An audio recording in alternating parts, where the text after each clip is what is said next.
Et salut tout le monde! Il y a 200 millions d'années, la planète se remet d'une de ses pires extinctions de masse, la crise Trias-Jurassique. Et comme dirait Léo Dagan, tout cramé pour repartir sur des bases saines. Je vais raser le continent! Les survivants se lancèrent ainsi à la conquête des écosystèmes fraîchement libérés. Sur les continents, ce sont bien sûr les dinosaures qui gagnèrent la course. En revanche, dans les océans, ce sont d'autres reptiles qui vont s'imposer. On a par exemple les ophtalmosaures, ressemblant vaguement à des dauphins, les plésiosauroïdes qui inspireront le mythe du Loch Ness, ou encore les pliosaures, un groupe de prédateurs qui domineront complètement les océans durant des millions d'années. Partons donc à la rencontre d'un de ses membres les plus effrayants, j'ai nommé Liopleurodon. Mais avant tout, n'hésitez pas à bombarder le bouton s'abonner façon Basilosaure si vous souhaitez bien sûr soutenir la chaîne.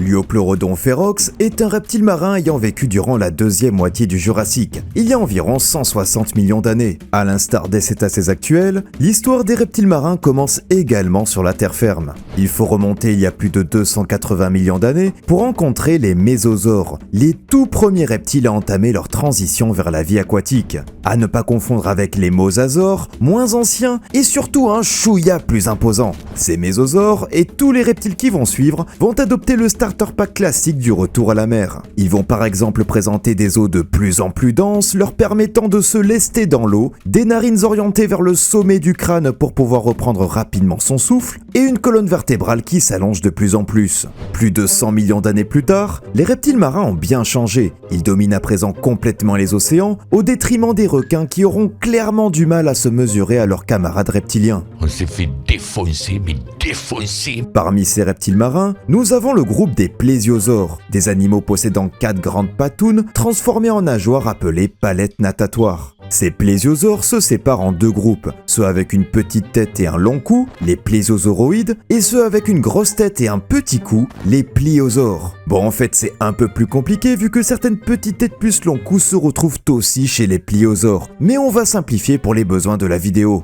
Ces pliosaures sont connus pour être les premiers très grands prédateurs, dont la taille dépassait souvent les 10 mètres de long. En parlant de grands prédateurs, Liopleurodon était un véritable géant. Avec son immense crâne de près d'1,60 m, l'animal pouvait dépasser les 25 mètres de long. Et encore, ce n'était pas le plus grand. Voici Pliosaurus funkei, surnommé Prédateur X. Un des deux spécimens découverts en 2012 affichait un crâne avoisinant les 2,50 m. Combien? On serait donc peut-être en face du plus grand prédateur marin jamais découvert. Et là vous vous dites sûrement, a-t-on retrouvé les squelettes complets? Et sinon, comment sommes-nous arrivés à ces estimations de taille? Eh bien grâce au sponsor officiel de la vidéo, j'ai nommé le Pifomètre. Peine de cœur, réparation de PC à distance, ou besoin de faire parler de soi, le Pifomètre est sans doute fait pour vous. Vous trouvez un bout d'os tout nul et vous ne pouvez pas en faire grand chose? Placez-le dans l'appareil, attendez quelques minutes, et boum! Un super prédateur de 30 mètres de long apparaît sans aucun fondement scientifique. C'est génial! Mieux qu'un VPN ou un matelas Emma, le Pifomètre maraboute des millions de fossiles à travers le monde. Précommandez-le dès à présent avec le code LIOPLEUROPIF et recevez la boule magique en cadeau. Plus sérieusement, ces estimations de taille complètement farfelues ne sortent pas de nulle part. En 2009, un doctorant passe en revue un certain nombre d'estimations de taille faites sur du pliosaure, et notamment sur le genre Chronosaurus. Conclusion, la plupart des estimations se résument à décrire un morceau de crâne, dire qu'il est vachement grand par rapport aux animaux marins actuels, et extrapoler une taille démesurée. La plupart des estimations tablaient sur des animaux de plus de 15 mètres de long. Le truc, c'est que ces études ne prenaient pas en compte l'allométrie, ou le fait que selon les animaux, le corps ne grandit pas partout de la même façon. Chez le nourrisson par exemple, la tête est très grosse et les membres tout petits. Au cours de la croissance, ce rapport s'inverse et les membres grandissent bien plus que la tête. Une étude de 2013 décrit la découverte d'un nouveau crâne géant de pliosaure. Les auteurs en profitent alors pour passer en revue la taille des crânes de ces animaux entre le Jurassique et le Crétacé, et surtout de suivre aussi l'évolution de la taille du reste du corps. Résultat, au fur et à mesure des millions d'années d'évolution du groupe, le crâne est devenu de plus en plus imposant, mais le corps, lui, n'a pas vraiment suivi cette tendance.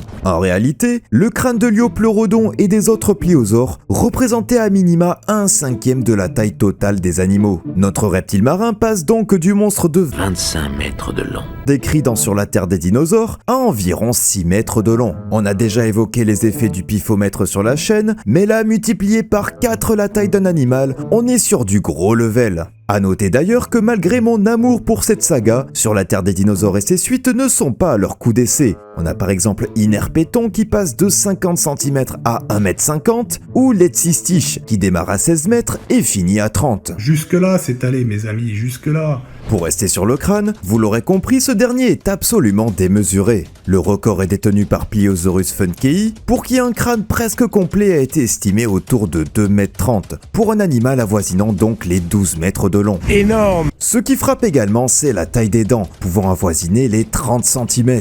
Cette année, en 2024 donc, une étude a comparé la mâchoire de plusieurs groupes de reptiles marins. D'après leurs résultats, chaque groupe a une mâchoire très différente des autres. Certaines étaient faites pour écraser, d'autres pour couper, ou encore d'autres pour percer la chair. Et c'est le cas de nos pliosaures. Ces derniers possèdent des dents coniques, pointues et surtout très grandes par rapport à la taille de la mâchoire. En phase d'occlusion, c'est-à-dire la gueule fermée, les dents se chevauchent à l'extérieur de la même manière que chez un crocodile. Les dents de devant sont souvent beaucoup plus grandes que celles de derrière, à l'exception de Megalocephalosaurus, chez qui les dents étaient de la même taille le long de la mâchoire. En 2014, David Fofa et ses collègues se sont intéressés à la force de morsure des plus grands pliosaures, parmi lesquels on retrouve notre prédateur X, aka Pliosaurus funkei, ainsi que Pliosaurus kevani, dont le crâne dépasse aussi les 2 mètres. Pas mal, non? Pour ce faire, les chercheurs ont scanné et modélisé en 3D un crâne de Pliosaurus kevani, en prenant soin de reconstruire numériquement les parties crâniennes manquantes. Ils ont aussi réalisé une analyse d'éléments finis, une méthode d'imagerie 3D permettant de révéler les points forts et les faiblesses d'une structure. Le résultat affiche une puissance de morsure minimale d'environ 15 000 Newtons, soit autant que chez un crocodile marin, et une puissance maximale de 30 000 Newtons, soit 3 tonnes de pression. Énorme. Bon, la fourchette est assez large pour plusieurs raisons. Les crânes sont incomplets, donc une partie des os ont été extrapolés à partir d'autres spécimens, et les pliosaures n'existent plus, donc on n'a pas vraiment d'objet de comparaison. Les auteurs révèlent en revanche que les structures du museau étaient très résistantes, surtout face à des mouvements de torsion. Les pliosaures devaient donc être capables de résister à de grosses proies se débattant. On peut aussi voir que les dents des pliosaures sont incurvées vers l'arrière, ce qui suggère que ces animaux étaient bâtis pour transpercer un animal et le maintenir piégé entre ses crocs. L'Iopleurodon et les autres pliosaures devaient être des prédateurs assez opportunistes, ayant un régime alimentaire évoluant au fur et à mesure de la croissance vers des proies de plus en plus grosses. En 1987 et 1992, des scientifiques décrivent le contenu de l'estomac de plusieurs pliosaures, dont notre fameux L'Iopleurodon. Bon, les études datent un peu et il faut avoir les yeux de la foi pour le voir, mais les chercheurs disent avoir identifié de nombreux morceaux de bec de calamar, surtout chez les jeunes individus. Ils ont aussi retrouvé des gastrolites, des pierres qu'avalaient les reptiles marins afin de broyer leur nourriture dans l'estomac et ou de se lester plus facilement dans l'eau. En 1993, un crâne d'élasmosaure, reptile marin à très long cou, présente de très grosses marques de dents sur son crâne. Oh, suspect. Au vu de la forme très particulière de ces marques et de la présence du très impressionnant Chronosaurus sur les mêmes sites, voici une preuve que les grands pliosaures pouvaient s'attaquer à de grands animaux. D'ailleurs, il se pourrait que les pliosaures attaquaient aussi d'autres pliosaures, y compris ceux de la même espèce. En 2009 et 2018, des marques de dents de Chronosaurus ont été observées sur d'autres Chronosaurus. Elles pourraient être des traces de simples combats territoriaux, mais certaines marques sont celles d'adultes laissées sur du juvénile. Et aujourd'hui, quand un jeune crocodile est attaqué par un adulte, c'est qu'il représente un excellent casse-croûte. C'est pas très convivial, enfin comme accueil on fait mieux quand même, hein. En parlant de crocos, pour détecter leur proie, les pliosaures utilisaient peut-être des capteurs sensoriels similaires à ceux des crocodiles. Ces derniers possèdent des milliers de détecteurs de pression disposés sur leur face nommés ISO, pour Integumentary Sensory Organ. Quand une proie fait bouger l'eau, l'onde est captée par les ISO et l'information est ensuite transmise au cerveau.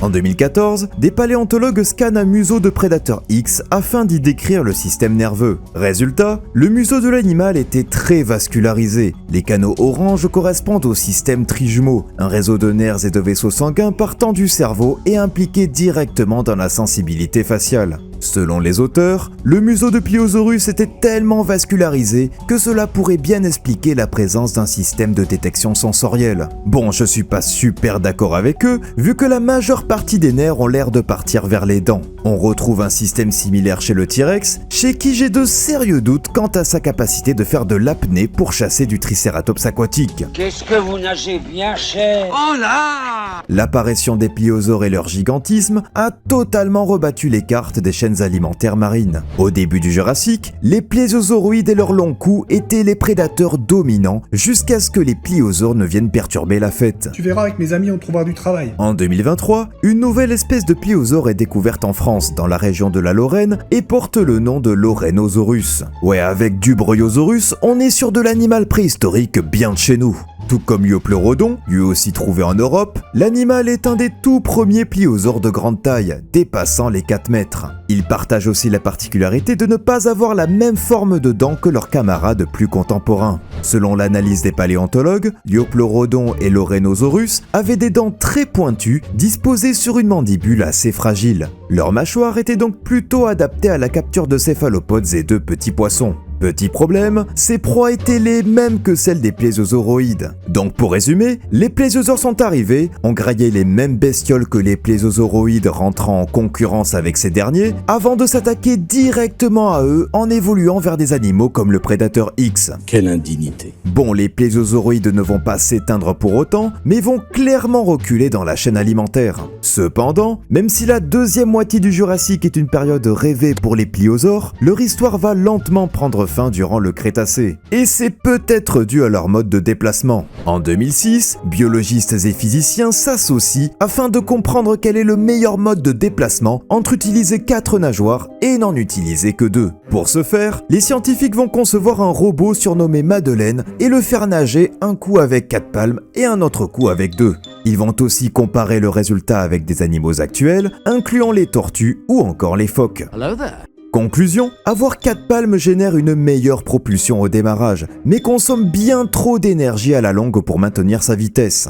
Le truc c'est qu'au Crétacé, de nouveaux prédateurs marins, fonctionnant principalement à 2 nageoires, vont apparaître. Un des groupes les plus terrifiants du règne animal, les mosasaures. Pour plein de raisons, les mosasaures vont tout faire comme les pliosaures, en mieux, ce qui va entraîner la disparition de ces derniers à la deuxième moitié du Crétacé, bien avant l'extinction Crétacé-Tertiaire. Ceci illustre à merveille les conditions environnementales de l'époque. Entre le Jurassique et le Crétacé, aucune extinction de masse à l'horizon, donc les animaux vont se faire directement concurrence entre eux. J'aime me battre. Ce mécanisme entraîne l'apparition d'animaux qui vont remplacer d'anciens groupes avant de se faire à leur tour remplacer par plus forts ou tout simplement plus adaptés. C'est donc cette surcompétition qui entraîna à la fois l'arrivée et la chute des pliosaures géants, et qui entraînera l'apparition de véritables monstres durant le Crétacé. Mais ça, c'est une autre histoire. Merci à tous d'avoir suivi la vidéo, j'espère qu'elle vous a plu. Sacré morceau qu'étaient ces pliosaures, mais les mosasaures qui arrivent après nous réservent encore plus de surprises. On parlera de ces derniers à la rentrée, et en attendant, je vous propose de sortir un peu de l'eau pour une vidéo un peu plus courte. Peut-être bien sur Megalania si on en croit le précédent sondage. En attendant, portez-vous bien, et à très bientôt.